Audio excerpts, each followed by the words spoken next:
धनबाद उपायुक्त आदित्य रंजन की अध्यक्षता में जिला खनन टास्क फोर्स की बैठक आयोजित की गई।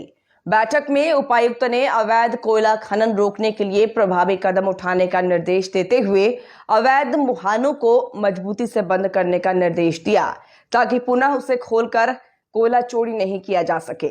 वहीं डीसी ने बीसीसीएल को खनन के लिए नियमानुसार लैंड ट्रांसफर करने तथा रैयतों को जमीन की रजिस्ट्री से पहले मुआवजा देने का निर्देश दिया।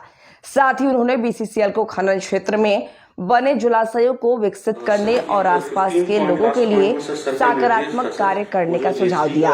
उपायुक्त ने कहा कि खनन टास्क फोर्स की हर बैठक में जल संरक्षण, पौधारोपण सहित सस्टेनेबल माइनिंग के लिए बीसीसीएल द्वारा की जा रही गतिविधियों की समीक्षा की जाएगी। उन्होंने खनन के दौरान ब्लास्टिंग प्रोटोकॉल एवं माइन सेफ्टी प्लान का अक्षर प्लान करने का निर्देश दिया। बैठक में एसएसपी प्रभात कुमार ने बंद खदानों के मुहानों की मजबूती से भराई करने का निर्देश दिया। साथ ही साथ ओवरबर्डन गिराने एवं परियोजना तक सड़क बनाते समय माइनिंग प्लान बनाने, ब्लास्टिंग का समय निर्धारित करने तथा आसपास के बस्ती वालों को इसकी सूचना देने का निर्देश दिया। सभी थाना प्रभारी को कोयला चोरी, अवैध खनन या परियोजना से जुड़े मामले की शिकायतों पर त्वरित कार्रवाई करने का निर्देश दिया।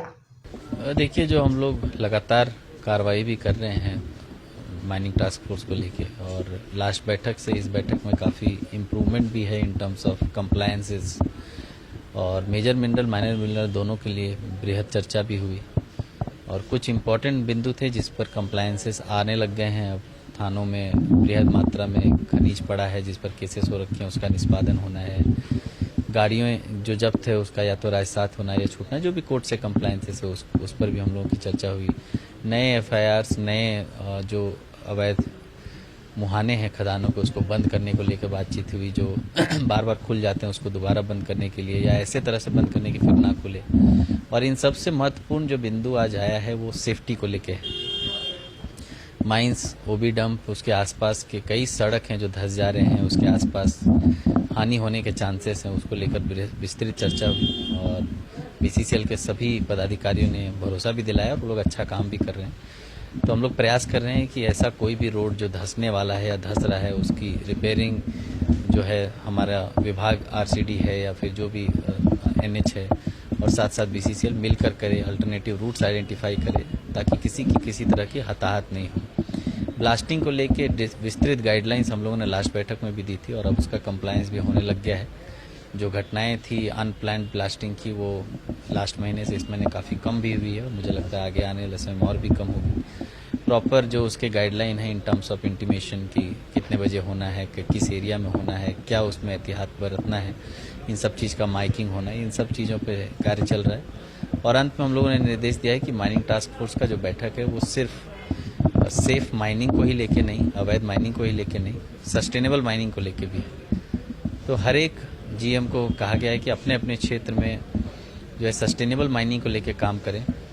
उसमें वाटर कंजर्वेशन है, बड़े बड़े वाटर रिजर्वायर बनाने हैं ग्रामीणों के इस्तेमाल के लिए, प्लांटेशन करना है, वो भी डंप का एरिया है उसको कन्वर्ट करना है माइनिंग क्लोजर में, माइनिंग क्लोजर प्लान के तहत उसको ग्रीनरी में कन्वर्ट करना है। तो इन सब चीज़ों पर भी विस्तृत चर्चा इस बार हुई है और मुझे लगता है कि अगले बैठक में हम लोगों को उसका कंप्लायंस और संख्या भी आने लग जाए। आज मंथली माइनिंग टास्क फोर्स की बैठक की गई है जिसमें हम लोग पिछले एक माह में क्या प्रोग्रेस हुआ है उसको देखे हैं। तो ऑफकोर्स पिछले बार से जो प्रोग्रेस है वो काफ़ी अच्छा है, बट फिर भी अभी इम्प्रूवमेंट की गुंजाइश है।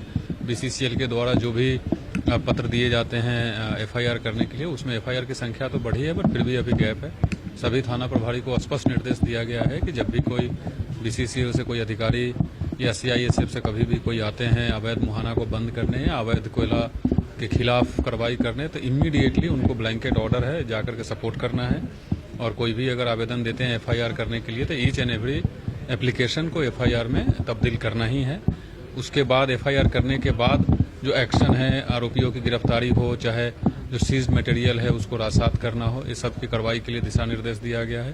साथ में जैसा अभी डीसी साहब बता भी रहे थे कि माइनिंग टास्क फोर्स में सिर्फ एक ही एजेंडा अभी तक रह रहा था, उससे हट करके हम लोगों को कैसे सेफ माइनिंग हो, सस्टेनेबल माइनिंग हो, इसके लिए भी हम लोगों ने दिशा निर्देश दिया है। कई जगह आपके माध्यम से भी हम लोगों को प्राप्त होते रहती है कि कहीं घर धंस गया है, कहीं रोड धंस गया है, तो उसको लेकर के क्या हम लोग प्लानिंग करें या क्या सेफ्टी प्रिकॉशंस बरते जिससे वो घटना नहीं हो। अभी झड़िया में रोड में एक गोप बन गया है जहाँ से आवागमन बाधित है, तो ये सब को लेकर भी चर्चा हुई है और सभी को निर्देश दिया गया है कि इस पे जब भी जो जरूरत हो इमीडिएट कार्रवाई करें, चाहे वो बीसीसीएल के अधिकारी हों, सीआईएसएफ को हो या पुलिस के हों।